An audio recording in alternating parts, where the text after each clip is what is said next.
Welcome to another edition of Talking Timepieces with Tony. Let's talk about whether it's a buyer's market, a seller's market. My initial video I just did, which I was going to use, I called it by the wrong channel, my previous channel. So I'm just doing this quick little thing here. So let's roll the introduction and let's talk.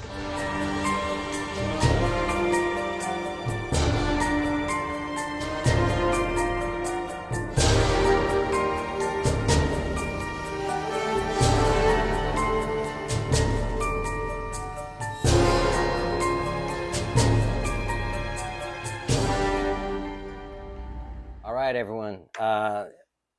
Tony's Timepiece Review. Tony's Talking Timepieces with Tony. Shit, I can't get my other channel out of my head. For those of you who don't know, I had another channel. Was getting a lot of traction due to Google and blah, blah, blah, blah, blah. I can't access the channel anymore, so this is my new channel. It's been around for about a month, but it's doing fairly well. So I'm grateful for all the views, all my subscribers, and I appreciate it if you do like and subscribe. So let's talk about what I'm wearing today. I am wearing my Omega Seamaster 300M Professional everyday wear diver's watch. It's a great watch. Wacko over here is sticking with his theme of his own watch. Not all of us get to have our own watch, but he was a famous TV star in the 90s. He was the star of Animaniacs, so he gets his own Animaniacs watch. Anyway, let's get to it. Buyer's market, seller's market. Plain and simple, right now it is not a seller's market. Okay, so is it a buyer's market? Let's see. Okay, so what's happening is this. And I got another question, and again, I was from Metagirl, and I didn't print the question out, but generally, about the whole Rolex thing, the shady ADs, whatever you want to call it. We all know what's going on in the world too. I mean, unless you're living under a rock, but you may want to do that too. I don't know. So, what was happening? First and foremost, the gray market prior to this whole Rolex craze, AP, Patek Philippe, whatever you want to call it, the watch market's been around long before that. There was a period in time when you could walk into an AD and pretty much buy whatever you wanted. Then if you got sick of it and you wanted to sell it, you might get some good money for it, but you'd never make money on it. You know what I mean? Unless it was like a weird collector's piece that only limited edition or whatever it may be. This secondary market's been around, I mean, it's just what it is. Okay. The gray market, which you call it, like Joma Shop, has been around for a long time too. Joma Shop, I would never recommend buying a luxury timepiece from them. You want to go buy a Movado, Tag Heuer even, or Raymond Weil, something in mid-tier, Hamilton, then yeah, I don't have a problem with them for that so much, but I wouldn't buy a luxury piece from them at all. Not anything high dollar anyway. But having said that, what's happened now, I have a friend who works for Watchbox. He's a buyer and a seller, so works in the sales department. And I know someone at Bob's Watches, sells Rolex. Bob's Rolex, very, very well known company. And I've dealt with Crown and Caliber in the past, but I don't have any friends that work there or anything like that. So what was happening before? We had this craze with these, call it what you want, Rolex, everything crazy, right? You had the watch flippers that got into this game and started flipping watches, right? And the gray market was eating them up. They were paying super high dollar for these watches. You're looking 3, 4, 5 times the retail price of it, 3 to 4, 5 times the retail price. You know what I mean? So when you look at, and I'll just use my sub for an example, a 124060 no date sub. On the secondary market, up until about a month ago, you were seeing them anywhere from $17,000 to $19,000, $20,000. The Hulk was getting up to, was it like $30,000? You're looking at a watch that's under $10,000 at retail. Okay, so people that are buying those watches say, let's just go to the no date sub. Someone who spent $18,000, $19,000 for a no date sub a month ago Yeah, you lost some money, dude, because you cannot sell that for anywhere near what you paid for it. So, you want to try to sell it and say, hey, do I have to sell it? I have to sell it. It's like, yeah, you know what? I'm not saying you should sell it. No, it's not a seller's market right now. You're going to lose a ton of money. And what did you buy it for anyway? Did you buy it? If you did spend $18,000 on it, I would imagine you bought it because that's the watch you really wanted and you had no intention of selling it. That's would be my thought process if you spent that much money.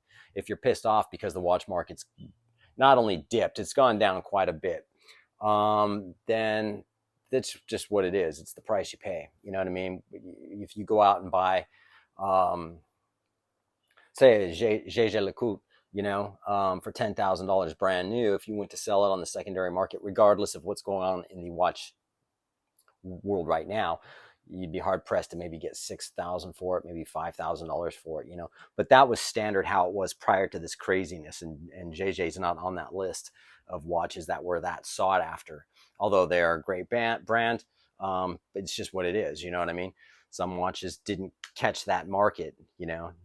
Cartier didn't. You know what I mean? So, everything's staying standard with a lot of luxury watches. It's nothing's changed up or down between them.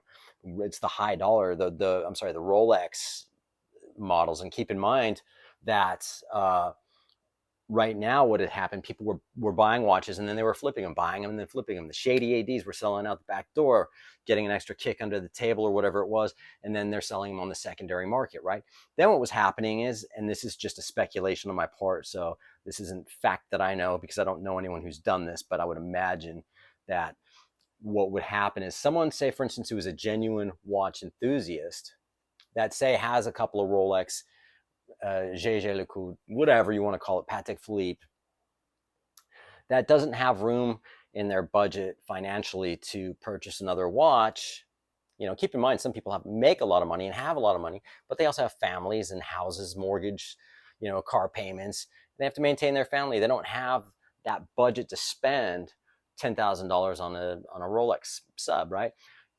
Catch on to the market and say, well, wait a minute, let me talk to my wife, honey, I could get this watch for $10,000 for my AD and sell it for $15,000 to a gray market dealer.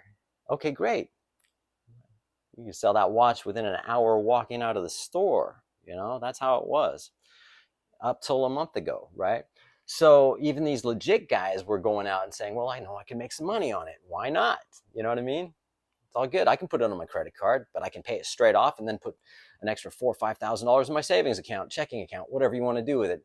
Go out for a nice dinner and whatever. So all these legit people are starting to get these watches because they had good relationships with their AD, and they're now selling them too. Okay, but now what's happening is, on top of everything that's going on in the world, the gray market companies, or the secondary market, these watch dealers that have these watches, now have over an abundance of Rolex no date subs or date subs or whatever you want to call it. They have too many of them, so they're not buying. Okay, so now what's happening is they're putting like the guy I know at Watchbox says they've not put a complete freeze on buying, but certain models, like for instance a Rolex, whatever it may be, they're not buying them, or they're just giving you like a credit towards a trade in. Okay, so I know Crown and Caliber are doing that too with certain models, certain watches. That's just, it's a trade in only. You can't sell it. So anyone legit wanting to buy it to flip a watch right now, you're kind of in trouble if you're doing that, meaning you're not going to make the money that you thought you were on the watch. And a lot of the times you might just get a trade in on it. And that's not what you're doing it for, right? You're doing it because you want to fucking make some money, right? I don't recommend it. I love my sub. I love my watches. I know if I went to sell this, I bought this brand new, paid $5,000 for it just about. And I'd lose money. I'd lose a couple $1,000 on it, I'm sure. And so the thing is, right now, if you were someone who legit wants to buy a Submariner and you were willing to pay $17,000, $18,000 a month ago for it, well, right now you're getting them. Now you're seeing it shift on like say Chrono 24 in the 14s. Some of them are still up there at $18,000, $19,000. Those guys won't sell that watch for that price, I guarantee you. Not when you could get the same one brand new for 14, right? So I would say right now it's the buyer's market. Go out and get the watch you want and love the watch you want. you know, and you'll have a story about all of it once you get it. Hang on to it. Selling it, hang on to your Rolex, man. It's just, you know, if you bought it at $18,000, $19,000 a month 2 months ago, and you're looking to sell it, hang on to it until that market shifts, whatever it may be. If it does shift, if it goes up, because if not, you're going to lose a lot of money. You're not going to get the $19,000, $18,000 that you purchased it for. You're just not, you know. You'd be lucky at this point to get $11,000 for it, maybe, if it's still in cherry condition. Anyway, so having said that, that's kind of where we're at. I think, you know, it kind of sucks, but it's kind of good because now it's sort of shifting to where it should be. Now, anything could happen again. It's been stated on all these channels. Nobody has a crystal ball. It could go up. What you paid today for it, maybe a whole different story what tomorrow brings. And when I say that, legitimately from today to tomorrow, that's how quick these things shift, like the stock market. You know, if a watch dealer says to you, hey man, I'll sell you this sub $15,000, and you wait and think, oh, let me think about it, and wait a week, and now he's like, okay, I want it for 15. He's like, no, it's back up to $18,000. But you said I could have it for $15,000. That was a week ago, dude. It's shifted. Or if you say, well, $15,000, and you pay $15,000, and then the next week it goes down to $12,000, whose fault is it? It's just the market. It's just the way it is. I always say just buy the watch because you love it and hang on to it. And, you know, especially with Rolex, hang on to it. With Patek, hang on to them. You know, hang on to these watches. Love them. If you legit had one for a while and you don't want it anymore, you don't wear it, then fair enough. Get rid of it. On that note, you know, I think I said all I wanted to say. I just appreciate everyone who watches my videos. I do hope you like and subscribe and all that stuff. I really, really do appreciate it. So on that note, take care, and we'll talk to you soon.